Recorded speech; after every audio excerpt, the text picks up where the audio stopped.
नमस्कार. America Bharti soul या माझ्या यूट्यूब व्हिडिओ चॅनलवरती आपलं स्वागत आहे. जर तुम्ही सबस्क्राईब केलं असेल तर प्लीज सबस्क्राईब करा.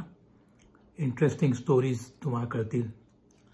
आजची गोष्ट म्हणजे आजचा हा 2024चा शेवटचा दिवस.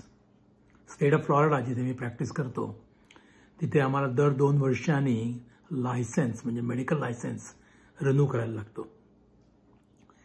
त्यामुळे यावर्षी मला करायला लागणार होता. त्याला कंटिन्युअस मेडिकल एज्युकेशन म्हणजे क्रेडिट्स तुम्हाला घेतलेली पाहिजेत.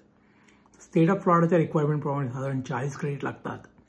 अर्थात माझी जवळजवळ 125च्या वरती क्रेडिट्स आहेत. परंतु त्यातली 2 आवरची क्रेडिट डोमेस्टिक व्हायलन्स म्हणजे नवरा बायकोला बडवतोय किंवा बायको नवऱ्याला मारते असली किंवा काही गोष्टी त्याच्याबद्दल लागतात.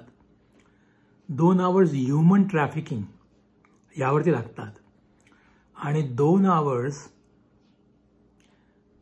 ओपिओइड प्रिस्क्रिप्शन म्हणजे नार्कोटिक्सचं प्रिस्क्रिप्शन देताना काय काळजी घेतली पाहिजे यासाठी लागतात. 2 तासाची क्रेडिट मी मागच्या 2022मध्ये केली होती आणि 2024मध्ये मी फेडरल गव्हर्नमेंटच्या रिक्वायरमेंटप्रमाणे 8 क्रेडिट लागतात जे म्हणजे नार्कोटिक्स किंवा ड्रग कंट्रोल सबस्टन्स प्रिस्क्रिप्शनसाठी जी लागतात ती मी केली होती. ती मी सबमिट केली तर त्यांचं म्हणणं आलं की नाही स्पेसिफिकली स्टेट ऑफ फ्लॉरिडाची पाहिजेत म्हणून मी काल केली. तर त्यावरनं मला आठवली एक गोष्ट ती मी आज तुम्हाला सांगतोय. त्याच्यामधला एक प्रश्न असा होता की how do you suspect increasing need for narcotics by patient. तर मी ही एक पेशंट पाहिली ती साधारण 37-38 वर्षाची यंग बाई होती. निमोनिया खोकला यांनी ती ॲडमिट झाली होती. तिचं चेस्ट एक्सरेमध्ये तिला कंजेशन होतं. कॅट स्कॅन केला त्याला मल्टिपल नाजोल्स म्हणजे स्मॉल राऊंडेड डेन्सिटीज दिसत होत्या. थोडासा श्वास लागत होता. ताप खास नव्हता पण खोकला बराच होता. नॉन स्मोकर होती, स्मोक करत नव्हती. अल्कोहोलचं प्रमाण पण कमी होतं. थोडीशी जाडी होती म्हणजे कदाचित body mass index may be 32 वगैरे असेल. लग्न झालेलं होतं. एक साधारण 5-7 वर्षाची यंग ब्लॉन्ड आणि ब्लू आईड मुलगी पण होती. या नाजूसचं कारण काय या यंग बाईमध्ये मला कळणं शक्य नव्हतं. म्हणून मग मी तिला अँटीबायोटिक तर सुरू केली. थोडी स्टेरॉइड्स दिले. तिचा खोकला कमी झाला. इनहॅलर्स आणि नेब्युलायझर्स दिले त्यांनी खोकला कमी झाला. पण चेस्ट एक्सरेत खास बदल झाला नव्हता. म्हणून मग मी तिची ब्रॉन्कास्कोपी केली. ब्रॉन्कास्कोपी म्हणजे ज्याप्रमाणे कोलोनॉस्कोपी करतात किंवा एंडोस्कोपी करून स्टमकमध्ये किंवा कोलनमध्ये पाहतात तसे आम्ही लंगमध्ये पाहतो. अर्थात माझी ट्यूब ही खूप लहान असते. साधारण 4-4.5 मिलीमीटर डायमीटरची ट्यूब असते. ती इतर नाकातनं किंवा तोंडातनं घालता येते आणि घातल्यानंतर आतमध्ये पाहायचं लंगच्या किंवा ब्रॉन्कियल ट्यूबच्या. मग आम्ही एक ब्रशिंग करतो. ब्रशिंग म्हणजे पॅप्समियर ऑफ द लंग. छोटासा ब्रश असतो तो कॅथेटरमधनं बाहेर येतो आणि त्यामुळे डीपर पार्ट्स ऑफ द लंग्सला ब्रश करता येतं. आणि ब्रश करून झाल्यानंतर मग त्याचे आम्ही त्यावरती काही कॅन्सर सेल्स आहेत का कुठले सेल्स आहेत ते पाहायला पॅथॉलॉजीकडे पाठवतो. त्याचप्रमाणे आणि बायोप्सी करतो त्याच्यातनंच.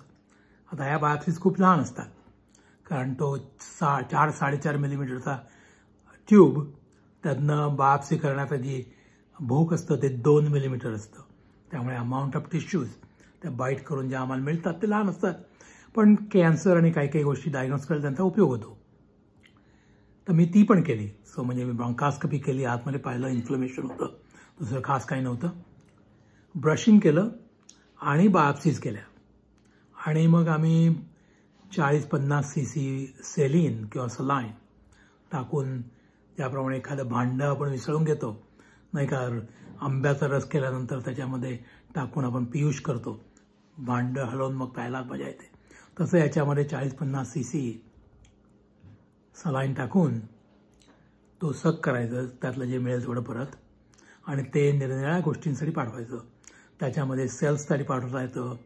व्हेरियस कल्चर्स म्हणजे बॅक्टेरिया, TB, फंगस किंवा मोल्ड आणि ऑफकोर्स कॅन्सर सेल्स आणि आणखीनही काही केसरी गोष्टी पाठवता येतात. हे सर्व करून मी ते पाठवलं. बेसिकली कल्चर्स नेगेटिव्ह आली, म्हणजे मी तिला निमोनिया म्हणून ट्रीट करत होतो, पण या पर्टिक्युलर प्रोसिजरमध्ये बॅक्टेरिया, TB आणि मोल्ड किंवा फंगस हे सगळं नेगेटिव्ह आलं. मी आणखीन एक गोष्ट करतो कॉल PCP, न्यूमोसिस्टिस करिनी. हा एक पेक्युलर ऑर्गॅनिझम आहे जो इम्युन कॉम्प्रेस पेशंट्समध्ये असतो. तोही केला होता, तोही नेगेटिव्ह आला. बायोप्सीमध्ये मात्र एक दाखवला येणार की there is something call granuloma. Granuloma म्हणजे एक peculiar picture under the microscope दिसतं. त्याच्या सेंटरला एक गोष्ट असते, बाजूला लढाईसाठी चक्रव्यूह कसा असतात ना, तसे आपले सेल्स असतात जे डिफेन्स करणारे असतात ते. आणि त्याच्यामध्ये सेंटरला जी चमकणारी गोष्ट होती ती म्हणजे टॅल्कम पावडर टाईप वाटत होती. आता देज आर मायक्रोस्कोपिक, तेव्हा तुम्ही विचार करा खूपच लहान असतं. अंडर मायक्रोस्कोप फक्त दिसू शकतं, नेकेड डोळ्याने दिसणार नाही, चष्मा घालूनही दिसणार नाही. फक्त मायक्रोस्कोपमध्ये छोटे टायनी ग्रॅन्युलोमा ज्याला म्हणतात दिसले.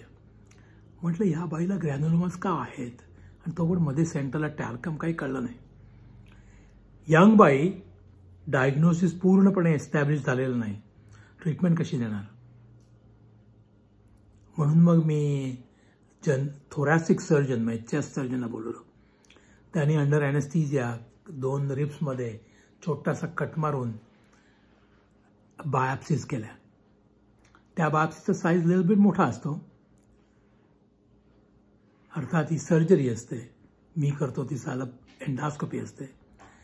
त्याच्यामध्ये एक्झॅक्टली सेम पिक्चर दिसलं. म्हणजे या बाईला टॅल्क किंवा टॅल्कम पावडरचे ग्रॅन्युलोमाज होते.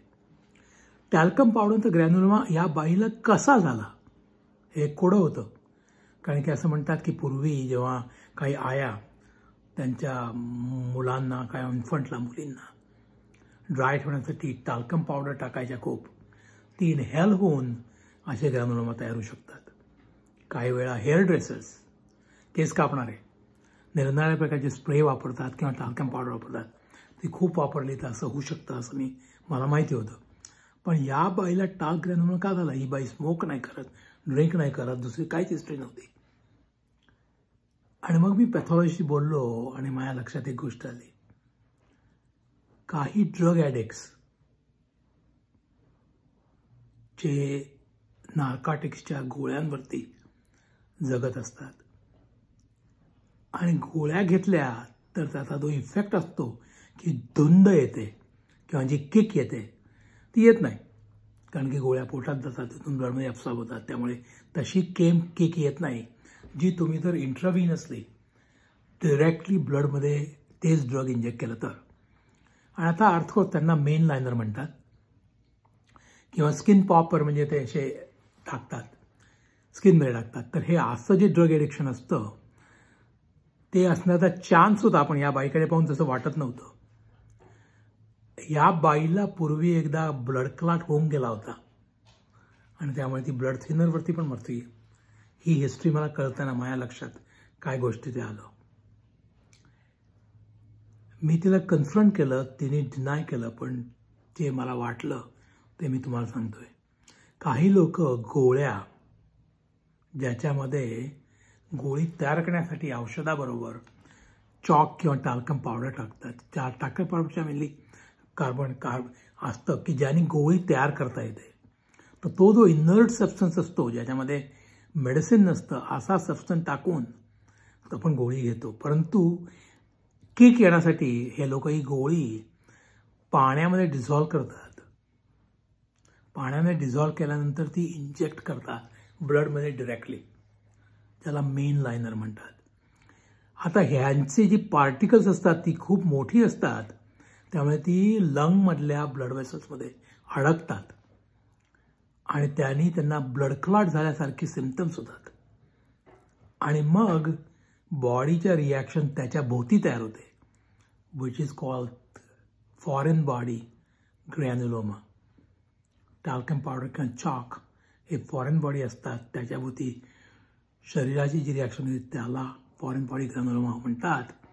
या 37-38 वर्षाच्या तरुण मुलीमध्ये लग्न झालेलं 7 वर्षाची का 6 वर्षाची मुलगी असलेल्या याच्यामुळे हा डिसीज झाला होता. डिटेलमध्ये पुन्हा पुन्हा विचारल्यावर ती कबूल झाली. तर ही अशी एक इंटरेस्टिंग स्टोरी होती. Hope you like it. If you like please subscribe. Happy new year. Thank you for watching. Hope 2025 is much better than 2024. Have a nice day.